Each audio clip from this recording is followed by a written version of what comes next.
Bonjour, bienvenue à l'Église urbaine 180. Bienvenue à vous qui vous êtes déplacés au QG, bienvenue à ceux également qui nous suivent en ligne.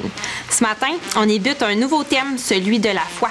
On explore le chapitre 11 du livre d'Hébreux qui présente la foi de plusieurs personnages bibliques qu'on nomme souvent les héros de la foi. C'est un concept, la foi, qui est super abstrait. Qu'est-ce que ça veut dire d'avoir la foi? Ça vient d'où, la foi? C'est ce que David va nous expliquer en présentant les vérités de la foi. Vous êtes prêts? Ça commence maintenant. Hey, bienvenue à cette nouvelle série des héros de la foi. J'espère que vous allez bien. C'est une thématique, la foi, qui est, comme on vient juste de l'entendre, qui est pas toujours évidente. Dépendamment de notre arrière-plan, dépendamment de nos croyances, on peut avoir une lutte par rapport à la foi. Et on ne sait pas toujours comment s'y prendre. Et à travers la série qui nous a été introduite avec le petit teaser qu'on vient d'entendre, on va aborder des questions dans les prochaines semaines qui concernent justement la foi et qu'on va expliquer même à travers différents personnages que l'on voit qui sont regroupés dans le livre de Hébreux au chapitre 11 de ces personnages qu'on appelle les héros de la foi. Quand on entend le mot héros de la foi, peut-être que la majorité d'entre nous, on va se sentir un peu comme distant du terme de héros parce que, qu'on soit pas croyant ou qu'on soit croyant, la foi est quelque chose où on aimerait en avoir plus. Si on n'est pas croyant, peut-être que vous vous dites, moi, j'aimerais ça avoir la foi d'une personne qui croit. C'est quelque chose que j'entends régulièrement.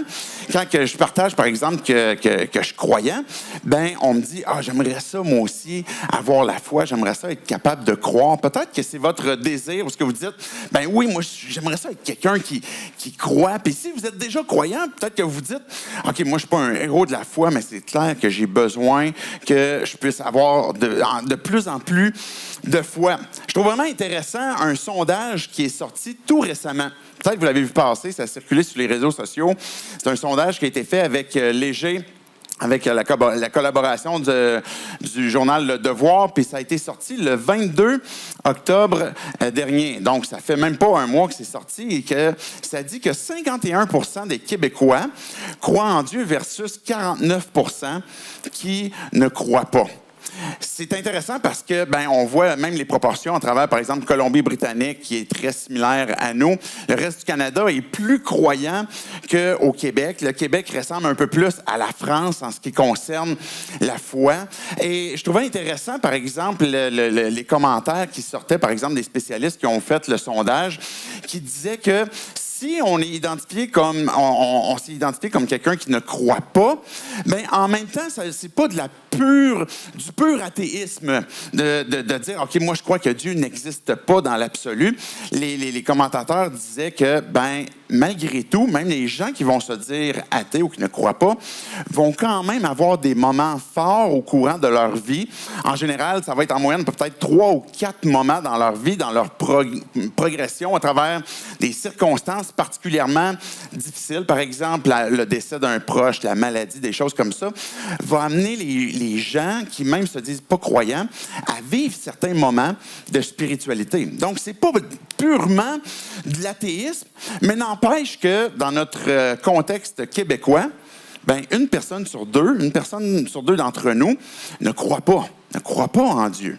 Et je fais une parenthèse pour dire que c'est une des raisons pour lesquelles on fait un effort en tant qu'Église de justement présenter régulièrement la foi et expliquer les raisons qui sont derrière la foi et qu'on soit autant que ce qu'on est capable d'aider les gens qui veulent cheminer dans la foi, répondre à vos questions, répondre à des questions qui peuvent aider. C'est une chose que Jésus faisait régulièrement. 2 choses, il rassurait le monde qu'il rencontrait, que Dieu les aime. Et la deuxième chose, c'est qu'il aidait les gens à croire. D'aider les gens à croire, c'est de voir là où on est, puis c'est quoi le prochain pas que l'on peut faire pour que on arrive à croire. Donc, les questions qu'on va voir, entre autres, la question que l'on a ce matin, comment est-ce que je fais pour arriver à croire? Puis peut-être que tu es dans une tranche d'âge, juste pour revenir au sondage qui a été donné, peut-être que tu es dans une autre génération, par exemple, les vieux, on va le dire comme ça, 55 ans et plus, que vous êtes plus proche de la foi, ce groupe d'âge-là, vous êtes plus croyant. Il y a peut-être un arrière-plan qui a favorisé un peu cette adhérence à la foi. Et puis, si vous regardez, par exemple, 55 ans et plus, c'est 64 qui sont croyants. 34 à 54, c'est 61 Et puis, finalement, les 18-34 ans, c'est la tranche d'âge qui est la moins croyante. 54 ne croient pas en Dieu. Donc, plus les générations arrivent, plus la difficulté à croire est présente. Et comment est-ce qu'on fait pour croire? Comment est-ce qu'on fait pour arriver à croire? Le plan que je veux vous suggérer ce matin, on va ouvrir dans Hébreux 11. On va regarder ce que la Bible a à dire sur la foi. C'est quoi sa définition? C'est quoi que ça implique? Et le plan que je veux faire pour répondre à la question, comment est-ce qu'on fait pour arriver à croire? On veut regarder c'est quoi la définition même de la foi, c'est quoi que ça implique. On va regarder c'est quoi le problème par rapport à la foi ou de croire, c'est quoi notre difficulté que l'on a, pour voir ensuite les différentes activités que la foi va nous amener à pratiquer. Et puis finalement, on va conclure avec la réponse à la question, les moyens pour arriver à croire. Donc, qu'est-ce que c'est la foi? Commençons par cette première question-là. Peut-être que pour vous, si tu ne t'identifies pas comme un croyant, mais tu vas dire que la foi est un peu comme peut-être une forme de piété, quelque chose qui facilite le fait que on peut prier puis qu'on peut croire certaines choses facilement. Et puis, ça va générer des actions justement pieuses. Et puis, ça va peut-être être ta définition de ce que c'est, ou peut-être tu vas le voir comme une capacité particulière, une capacité spéciale à croire. Peut-être que pour toi, tu vas trouver ça inspirant, comme « Hey, c'est quelqu'un qui a de la facilité à croire », ou peut-être que pour toi, ça va être le contraire d'inspirant. Ça va être « il est donc bien crédule, il va comme mordre à peu près à n'importe quoi ». Mais peut-être que c'est ta perspective ou ta définition de ce que c'est la foi. La foi implique nécessairement deux parties. La foi implique, le fait de croire implique nécessairement deux personnes. Quand on parle de foi ou de croire, par exemple, dans un contexte conjugal, ça fait quelques années qu'on est mariés, moi et mon épouse, j'oublie toujours le nombre exact. Et pourtant, j'ai fait graver la date d'anniversaire dans mon alliance, mais que je ne la porte pas souvent parce qu'elle ne rentre plus. Bref, ça fait plusieurs années qu'on est mariés, mais à travers les années, évidemment, on a appris à se connaître. On a appris à savoir c'est quoi qui va plaire à l'autre, qui va faire du bien à l'autre, puis c'est quoi qui va irriter l'autre. Et puis là, à travers les années, à travers les différentes circonstances, les différentes épreuves aussi qu'on passe à travers, les différents moments qui ne sont pas toujours parfaits, mais d'autres moments qui sont des beaux moments, des belles circonstances, on a appris à se connaître et à développer une confiance. Ce qui fait qu'on peut arriver à un point où j'ai plus une inquiétude ou une obligation à vérifier ou à épier où ce qu'elle est, qu'est-ce qu'elle fait, à qui elle écrit, et à qui elle est en train de parler, c'est qui ses collègues de travail. J'ai confiance en elle. Elle a confiance en moi et ça va créer une assurance. Vous me suivez? Donc, si un couple, par exemple, a développé cette foi l'un envers l'autre, cette confiance, c'est un synonyme, l'un envers l'autre, mais nécessairement, il va y avoir une assurance, une confiance, une facilité de vie aussi qui fait qu'on n'est pas constamment tiré l'un contre l'autre. Et ça va impliquer une connaissance. Une expérience aussi de l'un avec l'autre. Et quand on transpose la foi envers Dieu, c'est la même chose. C'est une confiance que l'on a envers une personne. Dieu qui nous a créés à son image pour qu'on puisse entrer en relation avec lui et puis qu'on puisse lui faire confiance. Tournez avec moi dans Hébreux 10. Si vous avez une Bible ou bien une application, sinon aussi, il y a le texte qui va apparaître à l'écran. Hébreux 10 va nous donner justement l'introduction qui va nous amener avec le chapitre qu'on va regarder qui est les héros de la foi dans Hébreux 11. Et les derniers versets, les versets 35 à 39 que je vais lire, c'est avec ces versets-là que je veux introduire puis que je veux donner la définition de ce que c'est la foi. Et on commence au verset 35 de Hébreux 10. « N'abandonnez donc pas votre assurance qui est porteuse d'une grande récompense. Oui, vous avez besoin de persévérance pour accomplir la volonté de Dieu et obtenir ainsi ce qui vous est promis. Encore bien peu de temps, et celui qui doit venir viendra, il ne tardera pas. Et le juste vivra par la foi. Mais s'il revient en arrière, je ne prends pas plaisir en lui. Quant à nous, nous ne faisons pas partie de ceux qui reviennent en arrière pour leur perte, mais de ceux qui ont la foi pour le salut de leur âme. » Et je poursuis Hébreux 11, verset 1. « Or, la foi, c'est la ferme assurance des choses qu'on espère, la démonstration de celles qu'on ne voit pas. » La personne qui a écrit cette lettre-là aux Hébreux, qu'on ne sait pas c'est qui précisément cet auteur-là, est en train de s'adresser à des gens qui ont été exposés à l'Évangile, qui ont été exposés à pourquoi est-ce que Jésus est venu sur terre? Pourquoi est-ce que Dieu, le Père, a envoyé son Fils unique, Jésus, pour venir sur terre, marcher avec nous et puis finalement aller à la croix, puis même jusqu'à la résurrection? Mais ces Juifs-là de la première génération, au moment où Jésus était venu, ont entendu parler de ces vérités-là. Et une fois qu'ils les ont compris, ils ont eu envie de revenir en arrière à des vieilles pratiques, à des vieilles habitudes. Par exemple, les Juifs avaient dans leur religion la pratique de lois, des lois de Moïse, par exemple, qu'on va appeler. Donc, 600 quelques lois qui étaient données. Et les Juifs, ce qu'ils devaient comprendre, les Hébreux, ce qu'ils devaient comprendre à travers le moment où Moïse leur avait donné ça, c'est que les lois qui sont données, qui sont parfaites, qui viennent de Dieu, sont là pour nous amener à comprendre une chose en particulier. Je ne suis pas capable de les faire. Je ne suis pas capable d'accomplir la loi. Et elle est là pour nous révéler que, je manque. Et là, les Juifs de ce premier siècle-là, où ce que l'auteur est en train de leur parler, est en train de leur dire, vous avez envie de revenir à des pratiques de la loi qui vous rappellent que vous n'êtes pas capable. Et qui va constamment vous tirer vers en bas et qui constamment va vous amener à vous éloigner de la confiance, de la foi, mais qui va vous rapprocher beaucoup plus à une forme de rituel religieuse, de pratique de loi qui vous éloigne de Dieu parce que vous n'y arrivez pas. Ce qu'il fallait comprendre, ces Juifs à cette époque-là, c'est qu'il y a trois options. Quand on est face à « OK, si je veux croire en Dieu », si je veux arriver à un point où je veux placer ma foi en lui, ça veut dire quoi? Ça implique quoi de ma foi?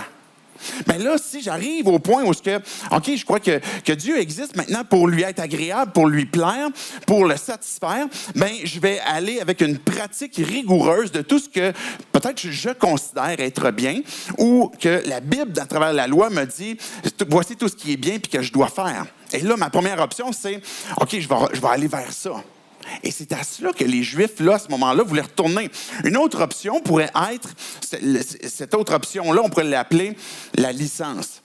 On te donne un billet comme « fais ce que tu veux parce que de toute façon, tu n'y arriveras pas ». Fait que, tu sais, tant qu'à pas réussir, fais ce que tu veux, Dieu n'aura pas le choix de te pardonner parce qu'il n'y a personne qui arrive. Donc, d'un côté, on pourrait être très rigoureux sur « OK, il faut pratiquer la loi ». De l'autre côté, on va se donner comme un billet pour « OK, on fait ce qu'on veut ». Et la troisième option, c'est celle-là qui invite la foi que l'auteur est en train d'interpeller les Juifs à ce moment-là, c'est la grâce de Dieu. Le fait que Dieu, il sait qu'on n'y arrive pas, nous emmène à venir vers lui pour dire « J'ai besoin d'aide, Dieu, parce que je veux te plaire, mais j'arrive pas à pratiquer ce que tu me demandes de faire.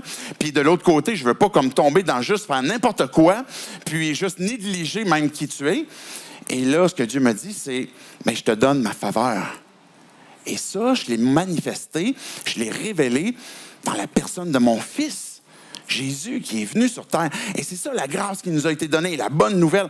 Et là, on est à ce point où on regarde le texte, puis on voit qu'ils ont envie de revenir en arrière. Regardez verset 35, il va dire « N'abandonnez pas votre assurance. » La foi, quand on croit, la définition de la foi implique, comme je disais tantôt, dans une relation, une assurance, une confiance, une assurance qui est porteuse de grandes récompenses. La foi conduit à de grandes récompenses. Et il est en train de dire, abandonnez pas cette assurance-là. Regardez, verset 36, il va dire, oui, vous avez besoin de persévérance. Il faut comprendre que dans la foi, pour comprendre ce que c'est la nature de la foi, c'est qu'elle implique aussi de notre côté de la persévérance. Le combat de la foi que la Bible va appeler. Ça va impliquer de notre part qu'il y a des moments où j'ai peut-être pas envie de faire confiance à Dieu. Il y a des moments où mes circonstances de vie qui sont tellement difficiles m'emmènent à douter de Dieu. Et là, j'ai envie d'abandonner. Ou peut-être que ma vie va tellement bien en ce moment, je réussis tellement bien que j'ai envie de douter que ça vient de Dieu. C'est peut-être parce que c'est comme le hasard est bon avec moi ou parce que j'ai réussi à faire des belles et bonnes choses. Et ça nécessite une persévérance. Le fait je veux croire. C'est l'effort ultime que Dieu nous demande, n'est pas de performer des lois, n'est pas de chercher à se racheter, mais de lui faire confiance, de rester sur lui. Donc, toujours dans cette question de définition de la nature de la foi, le verset 36 va ajouter aussi une persévérance pour accomplir la volonté de Dieu et obtenir ainsi ce qui vous est promis. Une chose qu'il faut comprendre, c'est que la foi, je l'illustre souvent comme ça, c'est une main. C'est la main de notre esprit, de notre âme qui se tend vers Dieu pour obtenir, pour saisir, par exemple, la grâce de Dieu, la faveur de Dieu. Il n'y a aucun autre moyen pour obtenir la faveur de Dieu que la foi, la confiance. Et c'est ça que Dieu est en train de nous dire. Cette foi-là nécessite une persévérance pour accomplir sa volonté puis obtenir. Regardez le verset aussi, 39, il va dire « Quant à nous, nous ne faisons pas partie de ceux qui reviennent en arrière pour leur perte. » On pourrait arriver à un moment aussi où on a commencé à goûter certaines choses de la foi. On a été initié à certaines choses qu'on a vues qui sont bonnes, qui sont agréables, mais on n'a pas poursuivi ce qui nous a teasé de la foi, puis on a décidé de tant pis, puis on revient en arrière. Mais ce que l'auteur va nous dire, c'est que ce que ça crée, c'est que ça conduit à la perte comparativement à la foi, qui conduit à l'ultime récompense, qui est le salut de notre âme, la vie éternelle. Ça, c'est le contexte de ce que c'est la foi, la définition biblique de ce qu'on peut comprendre. Puis on a parlé aussi du verset 1 de Hébreux 11 qui dit que la foi est une ferme assurance. Une assurance, une ancre, une assurance de l'espérance qui nous est donnée. Que Dieu est au contrôle. Et que peu importe les circonstances, quand même qu'il y a des tempêtes à l'extérieur, un arbre que ses racines sont bien ancrées dans le sol, dans la foi, même s'il y a du mauvais temps à l'extérieur, cet arbre-là continue de rester planté parce qu'il y a une ferme assurance. Et puis, la foi va devenir une démonstration des choses qu'on ne voit pas. Quand on baptise, par exemple, on a eu un baptême il y a une couple de semaines, et puis on a vu des gens qui ont proclamé en disant « moi, je crois en Jésus-Christ. Je crois j'avais besoin d'un sauveur, qu'il est mort pour moi. Et puis maintenant, je veux m'identifier à lui par le baptême. » On est en train de démontrer une chose que l'on croit dans notre âme, qu'on ne voit pas. On ne voit pas ce qui se passe dans le cœur des uns et des autres. Et le fait de se faire baptiser, c'est un moyen de mettre en action ce que l'on croit. Et Jacques, quand on regarde, mettons, le demi-frère de Jésus qui nous a laissé une lettre aussi dans le Nouveau Testament, il va dire que la foi sans les œuvres est morte. Ça veut dire quoi, ça? Ça veut dire que si je ne vis pas ce que je crois, il y a une incohérence. Et la démonstration des choses qu'on ne voit pas, ça veut dire que la foi qui est vivante, va se transposer, va transparaître dans ce qu'on vit. C'est intéressant parce que le sondage que je vous ai montré tantôt, quelques explications se sont données, puis ça disait que à partir de 2001, environ 75% des personnes qui avaient un enfant le faisaient baptiser, bébé. Et à peu près 2 à 3% des Québécois pratiquent leur foi. C'est drôle de voir qu'on pourrait faire baptiser, par exemple, un bébé, avoir certaines pratiques, mais sans nécessairement avoir une foi qui est derrière ça. Et ce qu'on est en train de voir qui nous est décrit dans Hébreux, c'est que la foi va mettre en action ce que l'on croit. Et c'est ça qui fait que c'est cohérent. Je veux lire le verset 2 et 3, puis après ça, on va parler du problème comme tel de la foi. Regardez le verset 2 et 3 de Hébreux 11, ça dit « C'est à cause d'elle que les anciens ont reçu un témoignage favorable. » Et de là, on va commencer à voir certains héros de la foi. C'est ça qu'il veut dire par les anciens, ceux qu'on a de leur récit biblique. Et là, il va dire, par exemple, verset 3, il va ajouter « Par la foi, nous comprenons que l'univers a été formé par la parole de Dieu, en sorte que le monde visible n'a pas été fait à partir de choses visible. » Ce qu'il faut comprendre aussi de la foi, c'est que même si on dit « je ne crois pas en Dieu », bien, tout le monde, à quelque part, on a de la foi. On croit à quelque chose. On croit à des choses qui même ne sont pas nécessairement démontrées. Parce que vous pourriez dire, mais moi, je crois à la science. Mais moi aussi, je crois à la science. Je suis quelqu'un qui aime particulièrement les faits scientifiques, les éléments qui peuvent être démontrés, qui peuvent être expliqués. J'aime ces choses qui sont vérifiables. Mais quand on poursuit la réflexion, on arrive quand même à un point où tout n'a pas été vérifié. Par exemple, la création du monde, l'arrivée du monde. Fait que peut-être qu'on pourrait même croire, par exemple, à la théorie du Big Bang, qui explique peut-être les astres qui s'éloignent les uns des autres. Mais même là, cette théorie qui a été apportée même initialement par des scientifiques chrétiens, un scientifique chrétien, explique comme quoi que, par exemple, il y a eu une cause première. C'est qu'il est arrivé quelque chose pour qu'ensuite ça apparaisse. Mais c'est quoi la cause première? Parce que toute chose qui vient à naissance a nécessairement une cause derrière. Et c'est quoi? Et c'est intéressant parce que le texte nous parle justement de la création du monde. Vous savez qu'ils sont en train d'étayer une nouvelle théorie que l'univers existerait peut-être de toute éternité. N'a eu jamais de commencement. Et ça serait le moyen que de pouvoir expliquer que, dans ce cas-là précis, il n'y a pas eu de cause première, ça a toujours été là.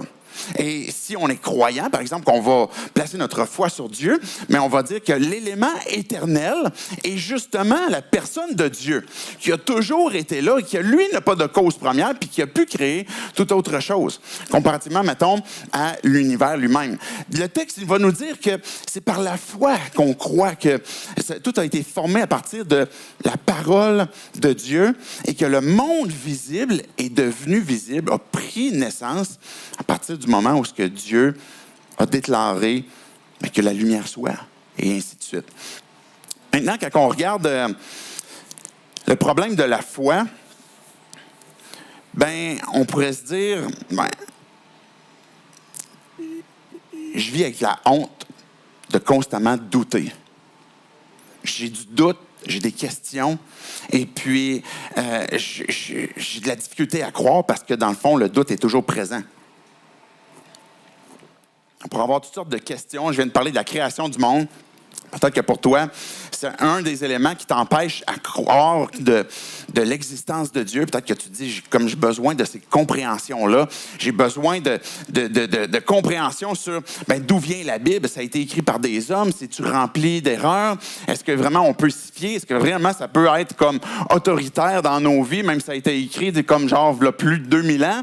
Et puis, peut-être que tu as ces questions-là qui fait que tu as des questions qui ne sont pas répondues, des questions spirituelles, des questions intellectuelles. Et puis même de ces questions spirituelles pourraient être, je lutte avec l'assurance de mon salut. Je ne sais même pas si vraiment Dieu m'a sauvé. Est-ce que Dieu m'a pardonné? Est-ce qu'il va m'accepter encore? Est-ce que vraiment Dieu, il répond à mes prières quand je le prie? Et ces doutes-là vont venir générer peut-être une forme de honte où ce que tu dis, moi, je voudrais comme grandir, je voudrais comme arriver à croire, je voudrais arriver comme à ceux qui sont les héros de la foi. bien, je doute constamment. Et puis, peut-être des circonstances, que tu as perdu un proche, peut-être la maladie, les pourquoi de la vie t'emmènent à, j'ai la misère à faire confiance à Dieu. Et puis, je doute. Il y a une différence entre, juste faire une parenthèse sur la notion du doute. Il pourrait y avoir une différence entre, je lutte avec des questions dans lesquelles j'ai des doutes, puis que j'aimerais avoir des réponses, versus, je ne veux pas croire. Je ne suis pas intéressé à croire. Je dis que la Bible est remplie d'erreurs, mais je ne veux même pas la lire.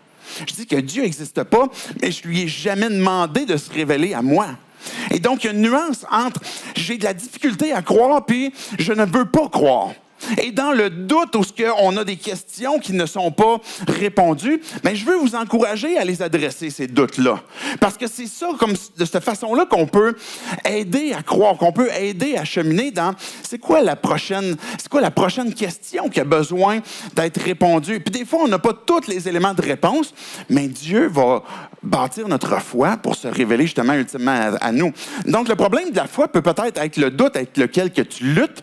Et je veux que t'encourager justement à sortir de cette honte-là et poursuivre à trouver des réponses à des questions peut-être qui t'occupent. Peut-être c'est ton arrière-plan qui est le problème. Notre héritage, par exemple, québécois, de notre arrière-plan, par exemple, catholique, notre arrière-plan de nos parents. Peut-être que tu as eu des amis, peut-être des parents qui ont cru, peut-être qu'il y a eu une forme d'abus, peut-être que tu as été désillusionné, peut-être que ces choses qui t'ont été laissées, qui sont issues de la foi du christianisme et qui ont eu un impact négatif sur toi et que ça devient difficile pour toi de croire à cause des écueils humains qu'il y a eu.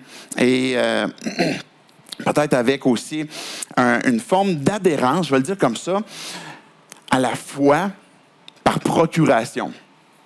Mes parents ont toujours cru. Fait que moi, je suis venu à l'église. Fait qu'à quelque part, je devrais être un croyant.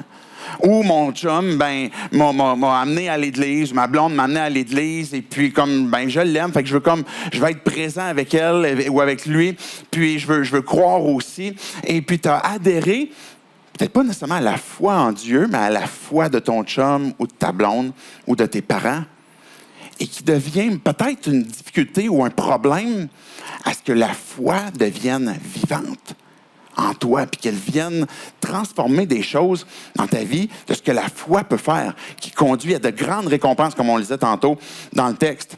Peut-être que le problème par rapport à la foi, le fait d'avoir une difficulté de croire, pourrait être notre propre cœur, nos propres pensées. Peut-être que tu te dis, OK, comment est-ce que moi je peux croire en Dieu? Comment est-ce que je peux faire confiance à Dieu si à quelque part, je me ferais même pas confiance moi-même? Parce que je sais que j'ai manqué, parce que je sais que j'ai trompé, parce que je sais comment est-ce que j'ai été infidèle, peut-être que j'ai trahi. On connaît nos propres cœurs, nos propres pensées, et notre propre imperfection pourrait nous priver d'une relation, d'approfondir cette relation ou cette confiance qu'on peut avoir avec Dieu, parce qu'on a peut-être la difficulté nous-mêmes à se faire confiance, puis on dit, OK, comment je pourrais faire confiance à un Dieu que je ne vois pas? Si j'arrive même pas à faire confiance même à des proches qui peut-être m'ont déçu. Ça pourrait être une perception aussi, comme quoi que mon problème par rapport à la foi et de croire, c'est que ça va trop me limiter. Parce que si je crois, puis j'avoue que, OK, Dieu existe, ça va avoir quel impact dans ma vie amoureuse? Ça va avoir quel impact dans mes choix de carrière? Ça va avoir quel impact dans mes relations? Ça va avoir quel impact sur ma façon d'utiliser l'argent, par exemple? Ça va avoir quel impact sur ma réputation? C'est quoi que les gens vont dire de moi si je suis croyant? Et là, peut-être qu'on fait le choix de ne pas vouloir croire ou de vouloir aller plus loin dans notre désir de croire parce qu'on a peur de la perception qu'on pourrait avoir de nous ou de ce que ça pourrait nous imposer comme limite. Je vous réinvite à tourner dans Hébreux, chapitre 11. Je veux lire les versets 4 à 6. On a vu c'est quoi la foi, la définition, le problème de la foi, différents problèmes qui pourraient nous habiter. Mais maintenant, la foi, c'est quoi son activité? Elle implique quoi comme concrètement? Ça veut dire quoi? Verset 4 de Hébreux 11. C'est par la foi qu'Abel a offert à Dieu un sacrifice plus grand que celui de Caïn. C'est grâce à elle qu'il a été déclaré juste, car Dieu approuvait ses offrandes, et c'est par elle qu'il parle encore bien qu'étant mort. C'est à cause de sa foi qu'Hénoch a été enlevé pour échapper à la mort, et on ne l'a plus retrouvé parce que Dieu l'avait enlevé. Avant d'être enlevé, il avait en effet reçu le témoignage qu'il était agréable à Dieu. Or, sans la foi, il est impossible d'être agréable à Dieu, car il faut que celui qui s'approche de lui croit que Dieu existe et qu'il récompense ceux qui le recherchent. Je veux poursuivre dans Hébreux 12, les 2 premiers versets. Hébreux 12 va dire « Nous donc aussi, puisque nous sommes entourés d'une si grande nuée de témoins, rejetons tout fardeau et le péché qui nous enveloppe si facilement et courons avec persévérance l'épreuve qui nous est proposée. Faisons-le, et là, regardez bien cette phrase-là, faisons-le en gardant les regards sur Jésus, qui fait naître la foi et l'amène à la perfection. » Il y a 2 exemples que l'auteur va nous donner. 2 héros de la foi, Abel puis Hénoch.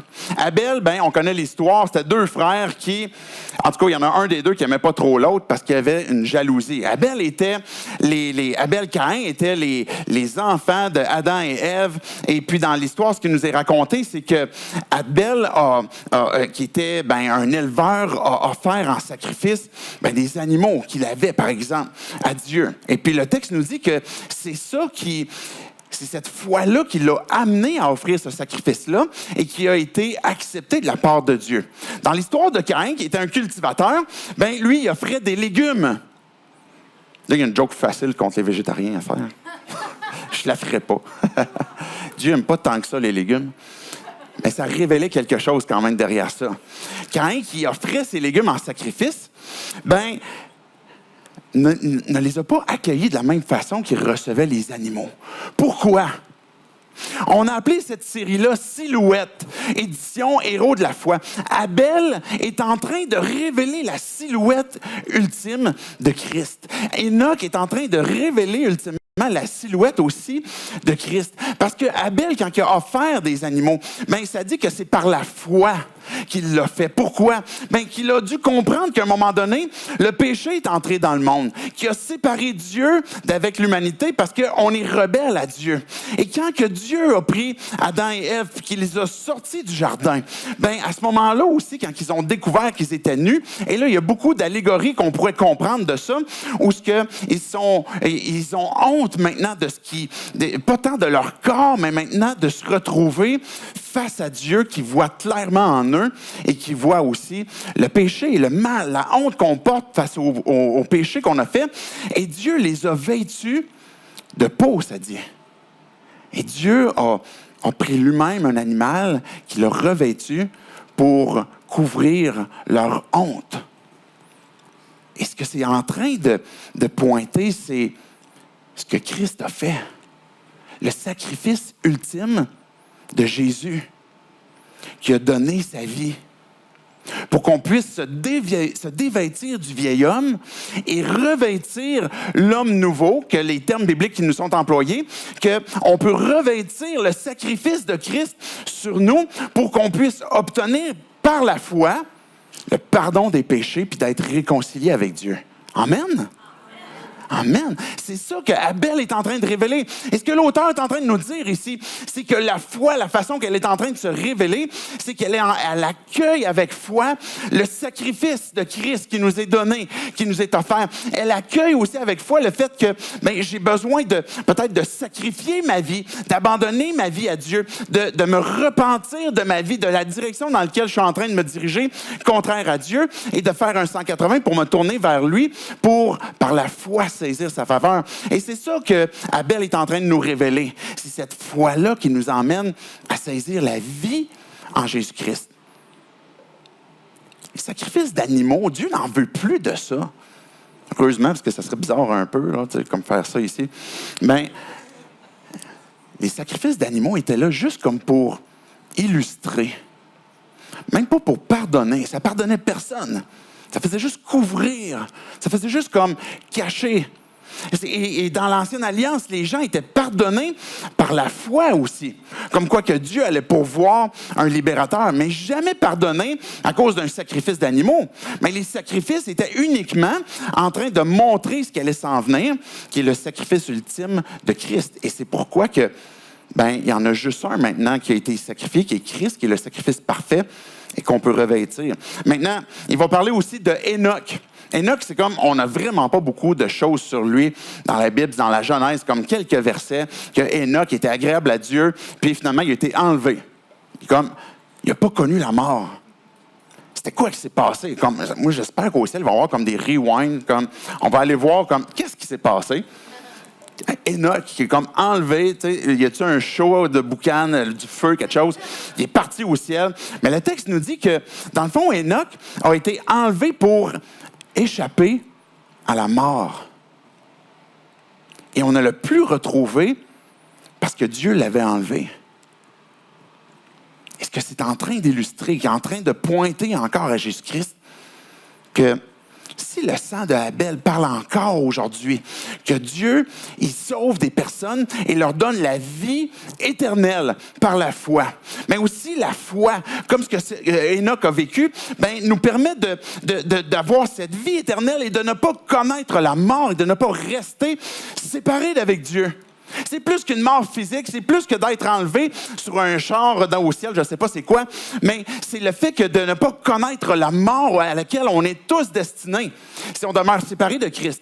Mais que Hénoch a été enlevé, c'est à cause qu'il avait placé sa foi en Dieu. Pourquoi est-ce qu'il a été agréable à Dieu? Pourquoi est-ce qu'on a dit d'Hénoch qu'il était agréable? Mais le gars, là, on a très peu de lui. Mais ce que je sais, c'est que tous les personnages de la Bible sont de la même nature que moi et que vous. Et que ce gars-là avait aussi besoin de la foi en Dieu pour qu'il puisse obtenir ce qui permettrait d'être agréable à Dieu. Vous vous souvenez des 3 choix que je disais tantôt? C'est-tu parce que le gars, il a performé comme tout ce qui était agréable, toutes les lois agréables à Dieu? Ou il s'est donné une licence, il a fait comme n'importe quoi, puis Dieu, tu t'organiseras avec ça? Ou sa foi lui a dit, mais Dieu, j'ai besoin que tu imputes, que tu places sur moi, input, je ne sais pas si on peut le traduire, ta justice, ta perfection, ton pardon sur moi. Et c'est ça qui nous permet de ne pas connaître la mort. Amen. Et c'est pas rien. Ça n'est pas rien. Ce que ces 2 héros-là de la foi nous montrent, c'est que la foi nous permet de saisir la vie abondante en Jésus-Christ. Maintenant, pas juste quand que je vais mourir puis que je vais aller au ciel, là, je vais avoir la vie éternelle, mais maintenant, que je puisse goûter cette vie en Jésus-Christ, que je puisse saisir les bénédictions.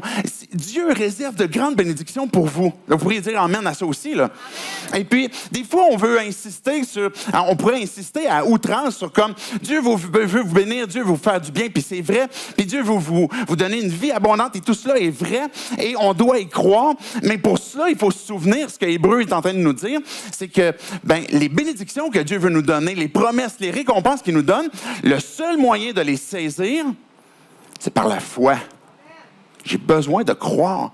J'ai besoin de voir que Dieu il va donner. Regardez, je vais juste relire rapidement verset 6. « Or, sans la foi, il est impossible d'être agréable à Dieu. » Hénoch a été agréable à Dieu à cause de sa foi. Car il faut que celui qui s'approche de lui, s'approche de Dieu, croit que Dieu existe et que Dieu récompense ceux qui le cherchent. Que Dieu récompense ceux qui le cherchent. Et la foi nous permet de saisir, la foi nous permet de démontrer ce qui est invisible en nous, parce que l'on croit.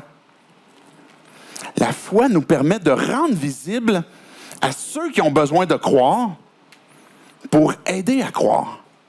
Est-ce que vous comprenez ce que je viens de dire?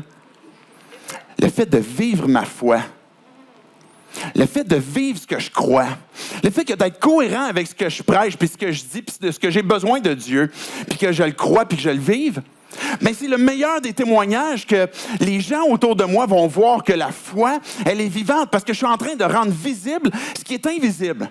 Je Je suis en train de rendre visible Dieu. Je suis en train de démontrer ce que Dieu est en train de faire dans ma vie. Vous me suivez? Comment ça, vous me suiviez plus que ça, un petit peu? Hey, good. Je vous avais déjà donné cet exemple-là, cette anecdote-là, là, plusieurs mois. Une personne qui était venue ici, justement, au QG, était venue par curiosité. Il m'avait posé des questions à la fin, toutes sortes de questions. Il y avait beaucoup de choses qui l'amenaient à douter. Et puis, ces questions étaient ultra pertinentes. Puis, j'étais content qu'il était venu me les poser. Mais à la fin, juste avant de quitter, il m'a dit, pour moi, ma plus grosse difficulté, c'est que j'ai des amis qui sont croyants, puis je viens juste d'apprendre qu'ils sont croyants. Ça fait des années qu'ils sont amis avec moi, puis ça, moi, je comprends pas ça. Puis je comprends pas pourquoi est-ce qu'ils m'en ont pas parlé avant, puis ça me déçoit. Bien, quand on est croyant, et je veux pas comme chercher à vous culpabiliser, là, mais je veux chercher à vous motiver, à vous encourager à vis ta foi. Parce que ça va devenir visible pour ceux qui sont autour de toi. Ça va les encourager. Peut-être qu'ils vont résister, peut-être qu'ils ne seront pas d'accord, mais ça va devenir le moyen de montrer qu'est-ce que Dieu est en train de faire dans ta vie et puis de les amener peut-être aussi à croire, de les aider à croire. La foi, je disais qu'elle nous permet de saisir de Dieu, mais la foi est aussi le moyen de lâcher prise.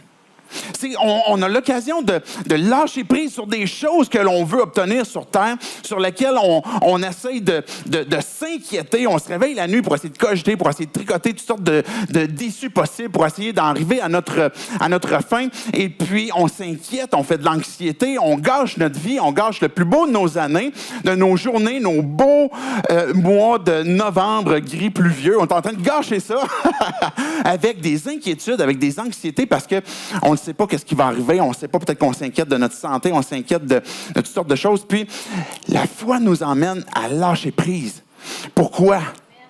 Parce que Dieu est l'objet de ma foi. Dieu est l'objet de ma confiance. Et puis oui, je ne pourrais pas toujours me faire confiance. Oui, les hommes autour de nous, avec un grand H, l'humanité n'est pas toujours digne de notre confiance. Les gouvernements ne sont pas toujours dignes de notre confiance. Peu importe les chefs, les leaders ne sont pas dignes toujours de notre confiance. Mais la raison pour laquelle je peux lâcher prise quand je place ma foi en Dieu, c'est que je sais qu'il est fidèle. Je sais qu'il ne manquera pas. Je sais qu'il va se révéler au moment qu'il va être bon. Et là, tout d'un coup, je suis en train de lâcher prise. Et là, tout d'un coup, je respire. J'arrive à dormir. Il arrive encore des épreuves. Il arrive encore des difficultés. Mais comme l'arbre que je disais tantôt, que les racines sont profondes, fait en sorte qu'on continue de porter du fruit malgré les circonstances qui sont difficiles. Et on peut découvrir pleinement la vie en Jésus-Christ. On peut découvrir pleinement la vie parce qu'on se repose sur lui. On se repose sur une personne de stable, de fidèle, et qu'on peut justement lui faire confiance et s'appuyer sur lui. Une confiance active qui se manifeste, une confiance vivante, ça va se manifester d'une façon où on va s'attendre à lui. Que peut-être qu'on va comprendre les enjeux momentanés des décisions que j'ai à prendre, mais que je vais les prendre dans une perspective aussi des enjeux éternels. Que si mon éternité est en jeu, si Dieu existe, si Dieu veut se révéler à moi, je dois mettre en perspective peut-être certains enjeux, certains choix momentanés que j'ai à prendre sur Terre en fonction de l'éternité. Ça va nous amener peut-être des fois à ne pas comprendre tout de suite, à pas tout de suite comprendre le pourquoi des choses, pourquoi est-ce que ces choses-là arrivent, mais que je sais que je peux quand même m'attendre à Dieu, même si je n'ai pas tout de suite le pourquoi des choses. Mais ça implique aussi peut-être le pas que j'ai à faire. Je veux conclure justement avec les moyens pour arriver à croire. Je termine avec 2 textes. Je peux inviter les musiciens à s'avancer aussi. Éphésiens 2, 8 et 9 dit « En effet, c'est par la grâce que vous êtes sauvés par le moyen de la foi, et cela ne vient pas de vous. C'est le don de Dieu. Ce n'est pas par les œuvres afin que personne ne puisse se vanter. » Ce qu'on dit ici, c'est que la grâce, c'est ça qui va nous permettre de nous sauver. Dans les 3 options que j'ai parlé tantôt, la faveur de Dieu, le cadeau parfait de Dieu, le don de Dieu de la vie éternelle qu'on ne mérite pas, qui nous est donné. Mais ça, c'est la grâce de Dieu. Mais le texte dit que c'est par le moyen de la foi qu'on peut saisir ça. Et il va dire, et cela ne vient pas de vous. La grâce ne vient pas de nous. Le moyen de plaire à Dieu ne vient pas de nous. Mais j'aimerais vous suggérer que le texte est même en train de nous dire que la foi est un don de Dieu aussi. Dans l'original, on pourrait comprendre comme quoi que ces choses ne viennent pas de vous. La grâce et la foi. Comment je fais pour arriver à croire? Demande à Dieu, qui donne sans retenue, sans garder un calepin de dette. Puis demande à Dieu, Dieu, donne-moi la foi, aide-moi à croire.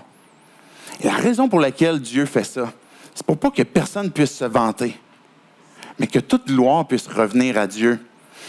La foi, Romains 10, versets 16 et 17 va nous dire, « Mais tous n'ont pas obéi à la bonne nouvelle. En effet, Ésaïe dit, « Seigneur, qui a cru à notre prédication? Ainsi, la foi vient de ce qu'on entend, et ce qu'on entend vient de la parole de Dieu. Je demande donc alors, n'auraient-ils pas entendu? Mais au contraire, leur voix est allée par toute la terre et leur discours jusqu'aux extrémités du monde. La foi vient de ce qu'on entend, et ce qu'on entend vient de la parole de Christ. Vous êtes en train d'entendre ce matin Dieu qui vous interpelle, qui est en train de vous amener à faire un pas de foi, à croire, peut-être à vous repentir sur quelque chose. Parce que le texte ici, ce qu'il est en train de nous dire, c'est, bien, tous n'ont pas obéi à la bonne nouvelle. Puis en effet, Isaïe va dire, bien, Seigneur, qui a cru à notre prédication? Et c'est là qu'on a cette phrase, mais la foi vient de ce qu'on entend, puis ce qu'on entend vient de la parole de Christ. Il y a, pour qu'on arrive à croire, pour que notre foi puisse grandir, c'est quoi le prochain pas que Dieu te demande? La repentance conduit aussi à la foi. Le fait que ce que Dieu me demande là, je veux le faire. C'est peut-être un pas d'obéissance à la foi, où je fais confiance à Dieu. Mais ça peut être un pas aussi dans le sens contraire de ce vers quoi je veux me diriger, puis que Dieu m'appelle à me détourner, à me repentir. Mais quand j'entends la parole de Christ, la foi va être donnée, va être générée quand que je fais « OK, Dieu, je vais te faire confiance. Pour ce pas-là, je vais m'en détourner. » Il y a des fois où Dieu nous appelle peut-être à se repentir de quelque chose, puis on a peur de tout ce que ça va impliquer, de toutes les conséquences, peut-être de la honte, peut-être de nouveaux choix de vie. Et c'est là qu'il y a un combat de la foi. Pratico-pratique, 5 applications. Prends le temps de découvrir Jésus. On a lu tantôt qu'en plaçant les yeux sur Jésus, qui suscite la foi, il amène à la perfection. Que dans tout ce que tu lis dans la parole, que dans tout ce que tu vas découvrir de Dieu, bien que ça soit la silhouette de Christ qui est en train de t'amener à « J'ai besoin de toi, Jésus, qui vit en moi, parce que j'ai besoin que Christ soit crucifié pour moi et que maintenant je vive par la foi en lui. » Et on a besoin de découvrir continuellement, mais qui est Jésus? Qu'est-ce que ça veut dire dans ma vie concrètement? Une deuxième chose, de prier pour que Dieu te donne la foi, t'aide à croire. Là où tu es, même si tu n'es pas croyant, tu peux peut-être, dans tes mots à toi, dans ta façon de le dire, tu peux tout simplement dire, Dieu, aide-moi à croire. Si tu existes, révèle-moi. Aide-moi à faire ce prochain pas pour voir ton existence. Et l'esprit ouvert. Regarde comment est-ce que Dieu peut te répondre. Déclare une troisième chose, les vérités pour éteindre certains mensonges. Peut-être que tu luttes, comme je disais, avec la honte ou toutes sortes de mensonges qui sont là, qui t'empêchent de saisir la foi et puis que tu restes sur les différents problèmes qu'on a parlé tantôt qui nous empêchent de croire. Bien, il y a des moments où il faut déclarer la vérité et dire, là où je suis présentement, le problème que j'ai par rapport à la foi, il y a peut-être un mensonge derrière. Quatrième chose, mais fais le pas. Ce que Dieu te demande. Des fois, on voit comme le haut de l'escalier, puis on dit comme, hey, la marche est bien trop haute. Mais c'est quoi la prochaine marche? Tu peux regarder où ce que Dieu peut-être veut te conduire. Mais c'est quoi la prochaine marche que Dieu te demande? C'est quoi le prochain pas? Ta parole est une lumière sur mon sentier. Elle me conduit pas à pas. Comment le jeune homme rendra-t-il pur son sentier? Je sers ta parole dans mon cœur. Je suis en train de découvrir Dieu. Je suis en train de découvrir sa parole. Et Dieu va me conduire pas à pas. Et ce que Dieu veut te demander de faire, le prochain pas, fais-le. Puis abandonne tes conditions. Laisse à Dieu les conditions et suis-le. Si tu es à ce point dans ta vie où ce que tu peux dire, Dieu, je suis ton enfant, je te crois. C'est toi qui es le maître. C'est toi qui es Dieu. C'est à toi que revient toute gloire. C'est pas mes conditions, c'est pas ma volonté, mais c'est ta volonté. Et si tu es prêt pour ce challenge-là, abandonne tes conditions, puis suis avec une foi radicale ton Sauveur, ton Seigneur Jésus-Christ. Tu sais, je veux dire merci pour ta parole.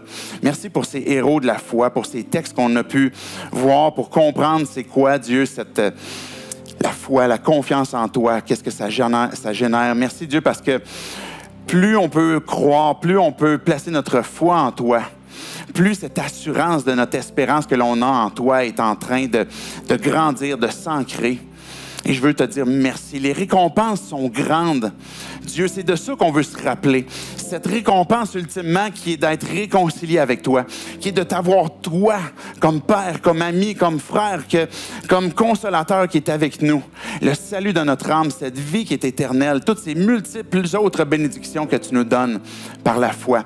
Merci, Dieu, de venir la faire générer. Je te prie pour chaque personne ici ce matin qui veut s'identifier avec cette prière. Dieu, j'ai besoin de foi.